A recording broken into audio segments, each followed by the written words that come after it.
रूस यूक्रेन जंग 0,25! अंत की दस्तक। अंत अपनी दस्तक दे चुका है। समय बदलने लगा है। पूर्व काल की तरह पुनः आक्रमण होने लगे। देश पर देश चढ़ाई करने लगे। घर जलने लगे तो ताकतवर अपना अधिकार जलने लगे। अंत अत्यंत करीब आ चुका है। यह हिजकियेल की भविष्यवाणी पूरी होने लगी।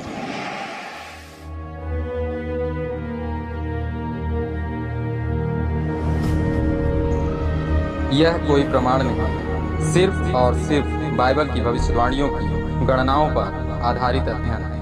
वचन में लिखी भविष्यवाणियां व बदलता हुआ परिवेश होने वाले महायुद्ध की तैयारी बना रहे हैं। प्रतिवर्ष होने वाले महायुद्ध की दस्तक होती जा रही है। वो समय अत्यंत करीब है, या ये कहिए कि द्वार पर खड़ा है, जब भयंकर आग बरसेगी। लोग चीखेंगे, चिल्लाएंगे, पर दर्द सुनने वाला कोई ना होगा। हो रहे रूस यूक्रेन जंग की असलियत क्या है, आज पवित्र आत्मा बताने वाला है। सो वीडियो अंत तक अवश्य देखें। चैनल सब्सक्राइब करके घंटी बजाना ना भूलें। प्रभु यीशु मसीह के नाम में आप सबों को जय मसीह। And the sixth छठवीं तुरही के angel फूंके जाते sounded. ही वो महायुद्ध होगा जिस महायुद्ध की जानकारी पिछले भागों में पवित्र आत्मा दे चुका है। यदि आपने हमारे पिछले भागों को नहीं देखा तो अवश्य देखें, लिंक डिस्क्रिप्शन में उपलब्ध है। आप कल्पना करें, कोई कार्य तब होता है जब कार्य की पूर्ण तैयारी हो जाए। प्रभु यीशु मसीह द्वारा हजारों वर्ष पहले की गई भविष्यवाणियां लगातार पूरी होती जा रही हैं, फिर भी मनुष्य स्वयं को नहीं बदल पा रहा है। वचन में स्पष्ट लिखा है, पहली मोहर के खुलते ही तेजी से प्रचार होगा। प्रचार हुआ पर मनुष्य समझ नहीं पाया, परमेश्वर द्वारा बोले गए वचन ग्रहण नहीं कर पाए। ये सारी बातें इस सीरीज में निरंतर पवित्र आत्मा बताता जा रहा है। कई वचन तो ऐसे हैं जिनकी पूर्णता का प्रमाण भी पवित्र आत्मा दे चुका है, फिर भी हम अनजान बने हैं। क्यों? क्योंकि आज का प्रत्येक मनुष्य हठ रूपी आत्मा का शिकार बन चुका है। सुन तो रहा है पर मान नहीं रहा। यह हिजकियेल की पुस्तक उसके 38 अध्याय के 3 से 4 पद में स्पष्ट लिखा है, जब अंत आएगा रोष अर्थात रूस के विरुद्ध स्वयं परमेश्वर होगा। क्यों होगा वो परमेश्वर जानता है, पर वचन में लिखे पद और वर्तमान परिस्थितियों के अनुसार प्रभु रूस के विरुद्ध हो चुका है।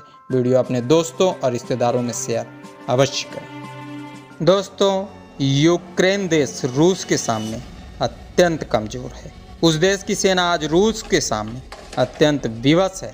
चाहकर भी यूक्रेन देश स्वयं को नहीं बचा पा रहा है। व्यवस्थाओं का उल्लंघन करके रूस यूक्रेन को तबाह करता जा रहा है, जलाता जा रहा है। पूर्व काल की व्यवस्थाओं के समान जबरन एक कमजोर देश पर अपना अधिकार जमाता जा रहा है। ताकत के मद में फूलकर रूस जानवरों के समान भयंकर नरसंहार करता जा रहा है। रूस द्वारा किए जाने वाले इन कार्यों की निंदा आज लगभग सभी देश कर रहे हैं। कई पावरफुल देश, ज़्यादातर यूरोपीय देश, वे कार्य कर चुके हैं जिन कार्यों से रूस बहुत प्रभावित होगा। अर्थव्यवस्था में भारी क्षति होगी तो रूस की तकनीक व्यवस्था भी पूर्ण रीति से कमजोर हो जाएगी। आज भले ही अपने उत्साह और जिद्द के कारण रूस नहीं मान रहा, पर अंदर से वो निश्चय खींच चुका होगा। अर्थात यह हिजकियेल की पुस्तक उसके 38 अध्याय में लिखी भविष्यवाणियों के अनुसार जब तीसरा विश्व युद्ध होगा तब रूस उस सेना के साथ खड़ा होगा जो सेना प्रभु परमेश्वर के प्रिय देश इजराइल के विरुद्ध होगी। क्यों? क्योंकि वचन में लिखे पद बताते हैं, इजराइल के साथ यूरोपीय देश खड़े होंगे। सो रूस ना चाहते हुए भी जबरन इन देशों के विरुद्ध खड़ा होगा। वो जानवर बन चुका है। सो यह हिजकियेल की पुस्तक उसके 38 अध्याय के 4 पद में लिखे वचन के अनुसार प्रभु यहोवा जानवरों के समान नकेल डालकर रूस को अपने विरुद्ध खड़ा करेगा। दोस्तों, रूस वो देश है जो सदैव प्रभु के लोगों की रक्षा करता रहा। सीरिया में हुए हत्याकांड के समय उसने अपने कार्यों द्वारा इस बात को प्रमाणित भी किया, पर इन दिनों अहंकार बस उसने वो कार्य कर डाला जो कार्य उसे राजा साउल के समान परमेश्वर के प्रियजनों के विरुद्ध खड़ा करने वाला कार्य होगा। वो लाचार होकर प्रभु और उसके लोगों के विरुद्ध युद्ध करेगा। प्रकाशित वाक्य की पुस्तक के 9 अध्याय के अंतिम पद भी इसी प्रकार की मानसिकता से ग्रसित लोगों की जानकारी देते हैं। वचन बताता है कि छठवीं तुरही के फूंके जाते ही प्रभु की सामर्थ्य और शक्ति स्पष्ट नजर आएगी। फिर भी महाविनाश से बचे लोग वे कार्य करेंगे जो कार्य प्रभु परमेश्वर के क्रोध को और भड़काते हैं। Have you ever made anything fly? Subscribe now and press the bell icon. Never miss an update.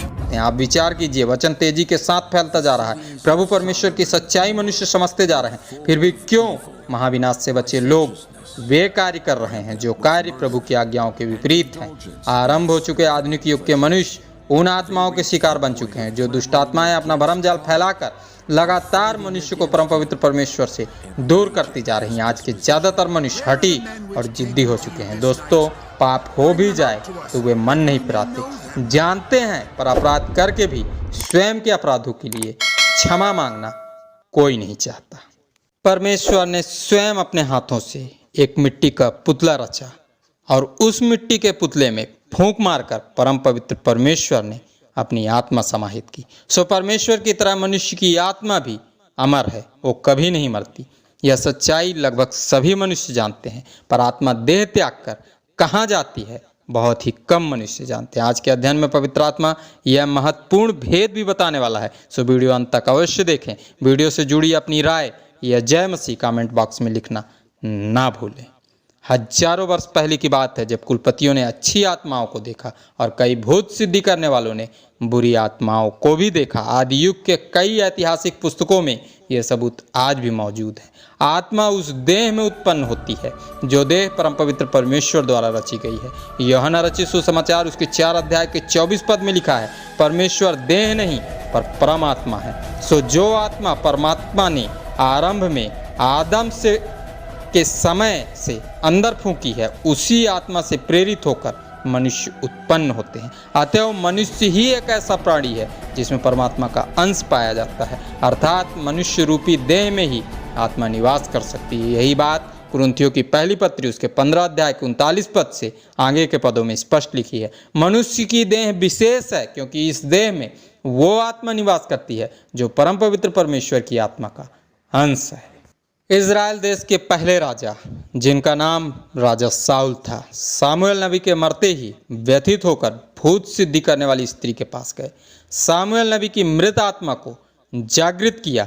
यह वर्णन सामुएल की पहली पुस्तक उसके 28 अध्याय के 8 से 16 पद में आज भी अंकित है। सो यह सभी सबूत और घटनाएं मिलकर प्रमाण देते हैं कि इब्रानियों की पत्री उसके 9 अध्याय के 27 पद में लिखे वचन के अनुसार आत्माएं देह त्याग कर होने वाले न्याय की प्रतीक्षा करती हैं। समय के पूरा होते ही न्याय द्वार खुलेगा। सभी आत्माएं जागृत होकर न्याय सिंहासन के समक्ष खड़ी होंगी। परमेश्वर न्याय सिंहासन पर विराजमान होकर न्याय करेगा। उसके द्वारा किया जाने वाला न्याय निष्पक्ष होगा। उस महापवित्र न्याय सिंहासन के करीब एक ही शख्स पैरवी करेगा जिसने अपना रक्त बहाकर स्वयं को क्रूस पर बलिदान किया और यह अधिकार प्राप्त किया है। प्रकाशित वाक्य की पुस्तक के इस प्रकाशन के द्वारा पवित्र आत्मा कहना चाहता है, प्रत्येक मनुष्य परम पवित्र परमेश्वर का अंश है। वो सभी मनुष्यों से एक समान प्रेम करता है। उसकी आशीषें रूस पर है तो यूक्रेन से भी वो असीमित प्रेम करता है। वो कभी निर्दोषों का लहू बहाने वाले हाथ को क्षमा नहीं करता। उसकी योजनाएं अद्भुत हैं। सो प्रभु अपने प्रत्येक कार्य अद्भुत रीति से पूर्ण करता है। हजारों वर्ष पहले लिखे गए प्रमाण सही हैं तो भविष्यवाणियां भी समय के साथ पूर्ण होती जा रही हैं। वो दिन अत्यंत करीब है जब आग बरसेगी, प्रत्येक मनुष्य चीखेगा, चिल्लाएगा, पर सुनने वाला कोई नहीं होगा। दोस्तों, मनुष्य में समाहित प्रत्येक आत्मा प्रभु परमेश्वर की परम पवित्र आत्मा का अंश है जो न्याय का द्वार खुलते ही न्यायकर्ता के समक्ष खड़ी होंगी। देह द्वारा किए जाने वाले प्रत्येक कार्य मनुष्य की आत्मा के संग जाएंगे। जो आत्मा न्यायकर्ता के न्याय के समक्ष खड़ी हो पाएगी, जिन्होंने प्रभु यीशु मसीह के पवित्र रक्त से स्वयं की आत्मा को शुद्ध कर लिया है, स्वयं की दृढ़ता और पापों से पश्चाताप कर लिया है, स्वयं की आत्मा को कोमिल कर लिया है, पापों से मन फिराकर अपने गुनाहों की क्षमा मांग ली है और निश्चय स्वर्ग पहुंचकर आनंद करेगा, प्रभु की महिमा और स्तुति करेगा। आज के अध्ययन से मिली शिक्षा के पद को सदैव स्मरण रखें। यह पद मत्ती रचित सुसमाचार उसके 24 अध्याय के 7 से 8 पद में पाया जाता है। तो आइए हम इस पद को धर्मशास्त्र बाइबल से पढ़ें। यहाँ स्पष्ट लिखा है, जाति पर जाति और राज्य पर राज्य चढ़ाई करेगा और जगह जगह अकाल पड़ेंगे और भूकंप होंगे। ये सब बातें पीड़ाओं का आरंभ होंगी। आपने इन अध्ययनों को ध्यान से सुना, आपका बहुत बहुत धन्यवाद। आइए हम परमेश्वर का धन्यवाद करें। छोटी सी प्रार्थना करें। धन्यवाद सर्वशक्तिमान पिता परमेश्वर, प्रभु यीशु मसीह के नाम से तेरी स्वर्ग वेदी के करीब आते हैं, तेरा धन्यवाद देते हैं प्रभु कि हो रहे रूस यूक्रेन जंग के द्वारा आपने पिता परमेश्वर आने वाले अंतिम दिनों के भेद को हमें समझाया। हम आपका धन्यवाद करते हैं। चाहते हैं प्रभु आपके अनमोल वचन हमारे मन में समाहित हों, ताकि प्रभु हम स्वयं का मन फिराकर तेरे कहे अनुसार चलने वाले हो सकें। तेरा धन्यवाद, तूने प्रार्थना सुना। मसीह यीशु के नाम से विनती मांगी, आमीन।